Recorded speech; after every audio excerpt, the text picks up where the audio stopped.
Assalamualaikum warahmatullahi wabarakatuh. Selamat siang, malam, sore bagi teman-teman yang menyaksikannya di waktu tersebut. Perkenalkan, nama saya Muhammad Kudori dari Prodi MBS dengan NIM 224031110. Di sini saya akan menyampaikan materi tentang pengambilan keputusan memasuki pasar internasional, dan berikut ini videonya. Pengambilan keputusan untuk memasuki pasar internasional merupakan langkah yang strategis yang sangat penting bagi perusahaan yang ingin memperluas jangkauan usahanya. Keputusan ini tidak hanya berkaitan dengan peluang peningkatan penjualan, tapi juga menyangkut persiapan perusahaan untuk menghadapi perbedaan lingkungan bisnis, budaya, hukum, serta tingkatan persaingan di pasar global. Tahap pertama dalam mengambil keputusan memasuki pasar internasional adalah analisis peluang pasar.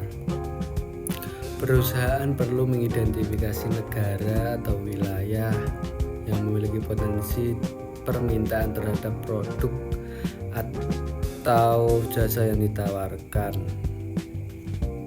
Analisis ini mencakup ukuran pasar, tingkat pertumbuhan ekonomi, daya beli konsumen, serta tren konsumsi yang sedang terjadi di negara tersebut, dan memahami karakteristik pasar sasaran. Perusahaan dapat menilai apakah peluang yang ada sebanding dengan risiko yang akan dihadapi. Tahap selanjutnya adalah analisis lingkungan internasional yang meliputi faktor ekonomi, politik, hukum, sosial budaya, dan teknologi. Perbedaan regulasi perdagangan, stabilitas politik, nilai tukar mata uang, serta norma dan budaya masyarakat setempat dapat mempengaruhi keberhasilan perusahaan di pasar internasional. Oleh karena itu, perusahaan harus memastikan bahwa produk, strategi pemasaran, dan sistem operasional yang mampu menyesuaikan diri dengan kondisi negara tujuan. Setelah itu, perusahaan perlu menganalisis kemampuan internal. Pada tahap ini, perusahaan mengevaluasi sumber daya yang dimiliki seperti modal, sumber daya manusia, teknologi, dan pengalaman manajerial.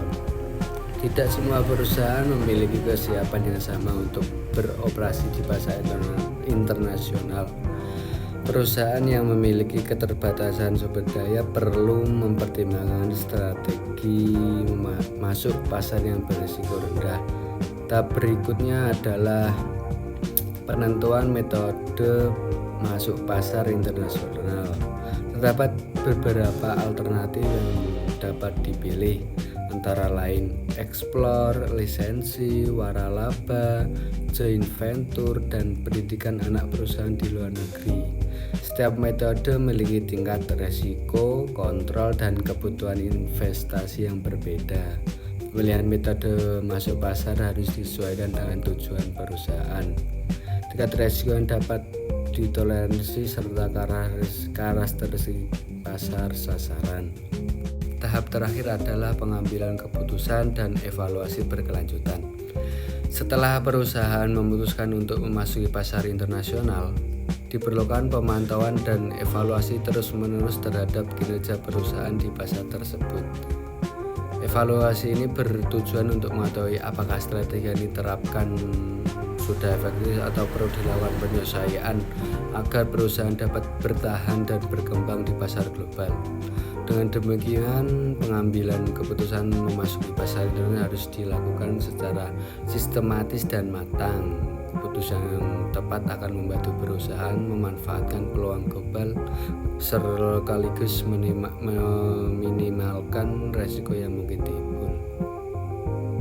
Mungkin itu saja pemaparan materi dari pengambilan keputusan memasuki pasar internasional. Sekian dari saya, bila ada salah kata mohon maaf. Terima kasih. Wassalamualaikum warahmatullahi wabarakatuh.